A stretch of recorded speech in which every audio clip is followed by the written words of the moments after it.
profesional, 28, 29 años, ¿verdad? Casado, 4 hijos. Y bueno, desgraciadamente ese accidente profesional, pero como don Alonso Quijano, que era quien leía los libros de caballería, yo no leí libros de caballería, sino que cuando terminé mi rehabilitación en el Rosero, en 3 hojas que tenía, decían que hasta podía enhebrar una aguja. No, yo decía, yo me llevo el mundo por delante. Claro, llego a un pueblo que tenía 5.000 habitantes, y mi pobre mujer, Beatriz, iba repartiendo por delante mío unos papelitos que tenía el Instituto Román Rosell, y creo que algunas de las chicas que hay acá de aquella época, ¿verdad?, se acuerdan, de que decían cómo comportarse con una persona ciega.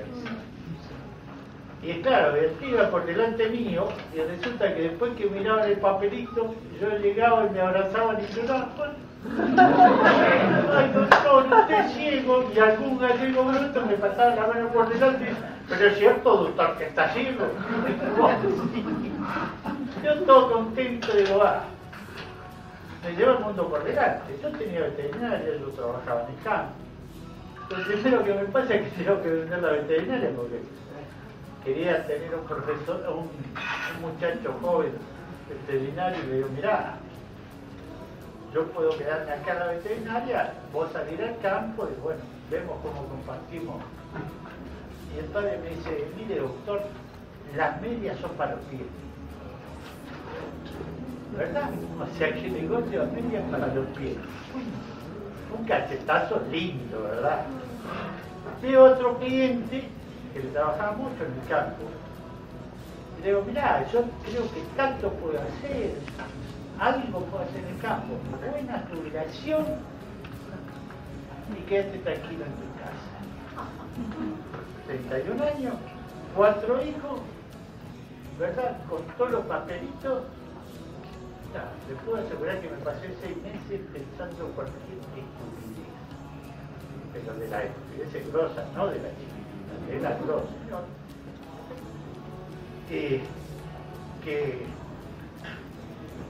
Que me dice, mire doctor, usted sabe que soy radioaficionado. Y hay radioaficionados como usted, porque ciegos no iban a decir ni por asomo, ¿verdad? Sí. Como usted. Ah, sí, veterinario.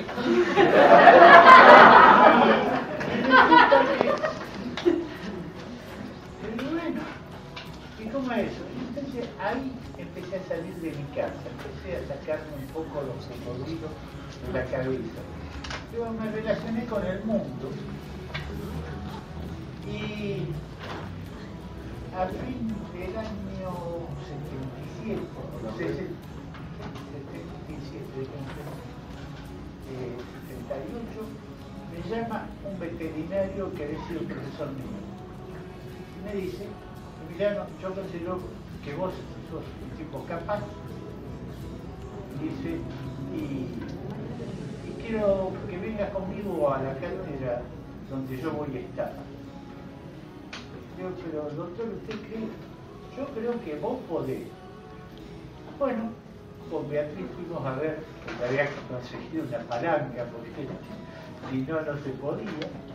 Fuimos a ver a otro viejo profesor, y cuando me vio ciego me dice, pero muchacho, ¿qué pasó? Pero hay que contar toda la historia. ¿Qué necesita? Me dio un tarjetón, entonces así, porque el presidente de la Universidad de La Plata para el presidente, el rector de la Universidad de La Pampa. Bueno, y ahí empecé, y gracias a Dios, hay una cosa que yo siempre respeto, que es a mi salud. Porque bueno, hoy mis alumnos ya son, ya se puede imaginar, 30 y pico de años no recibidos, pero siguen siendo mis alumnos, porque no salí del campo con ellos y les decía, mire muchachos, yo quiero hacer tanto, ¿me ayudan ustedes? Y el doctor se anima. Y así volví, ¿verdad? Y en el año, espere que tengo que sacar la cuenta, por ahí me olvido, 85, 86, pude volver a trabajar. A ver, por ahí. los años a uno se le pierden. La cuestión que volví a trabajar en campo, me di el gusto de trabajar en el campo en mi profesión de veterinario, porque algunos de ustedes se deben acordar que yo presenté allá en el año 85, cuando se creó la ULAC. Vos, Roberto, te debes acordar. En la ULAC presenté un trabajo de cómo un veterinario trabajaba en el campo, y muchos me dijeron, usted está loco. No, en serio, me dijeron, usted está loco. Pero bueno, a través de eso conocí gente maravillosa, que en el año 89 conseguimos el apoyo de la DKBW, Deutsche Katholische Bundeswehr, lo vamos a pasar cristiano, la Orden Católica de Alemania, que creyó en nuestro proyecto y llevamos adelante cursos en toda América Latina para que realmente las personas ciegas de campo puedan volver a su trabajo. Porque quienes somos veteranos hemos andado por la América Latina, hemos visto muchos compañeros ciegos, no como Pablo y Morel insertados socialmente, sino pidiendo limosna en la calle. ¿Por qué? Porque los centros de rehabilitación de ciegos los formaban, pero no los formaban para volver a su pueblo, para trabajar en su pueblo. Eso nos dio muchas satisfacciones y durante 10 años estuvimos en ese trabajo. Eso en la parte de ciegos, ¿verdad? Eso me permitió estar en Tailandia, en muchos países hablando de este tema.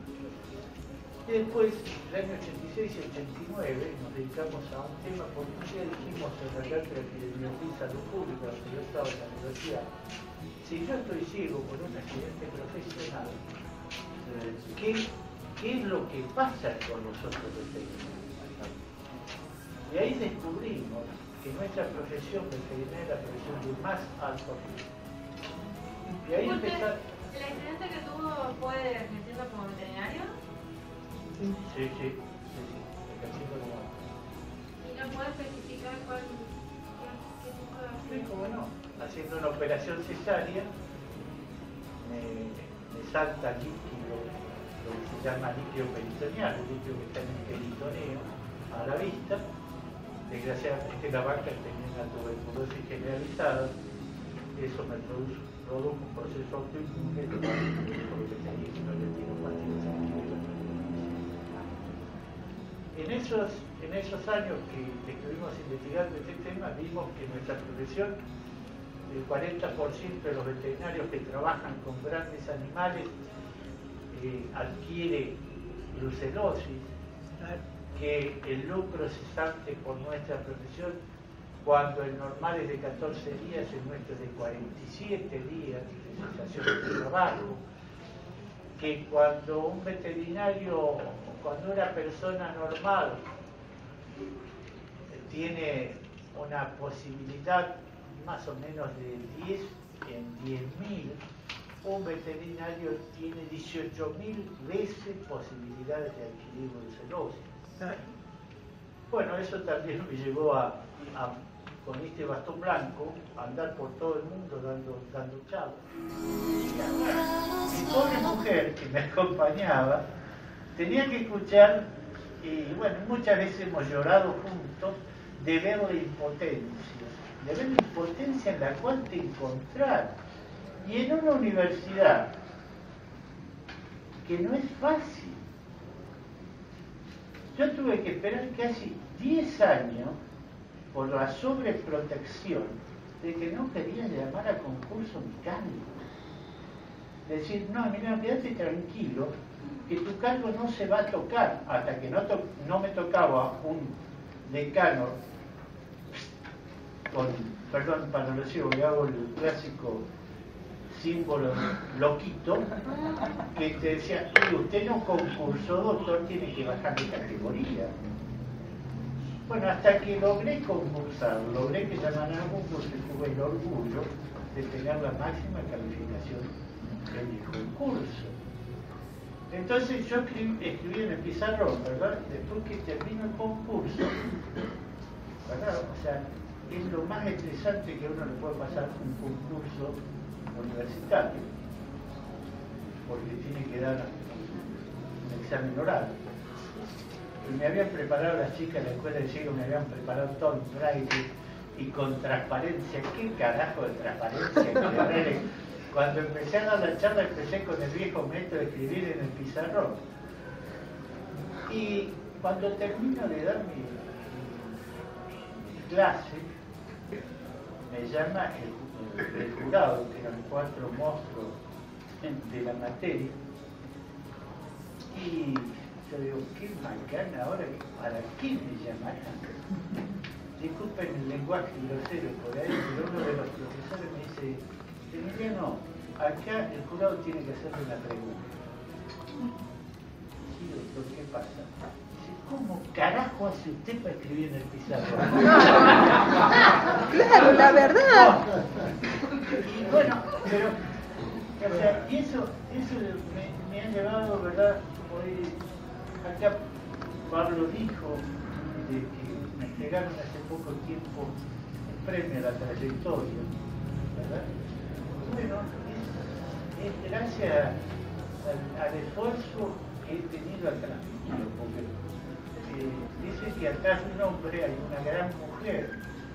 Yo tengo la suerte de tener una gran mujer, de tener 6 hijos, también 14 nietos. Increíble. Te puedo asegurar que empuja bastante.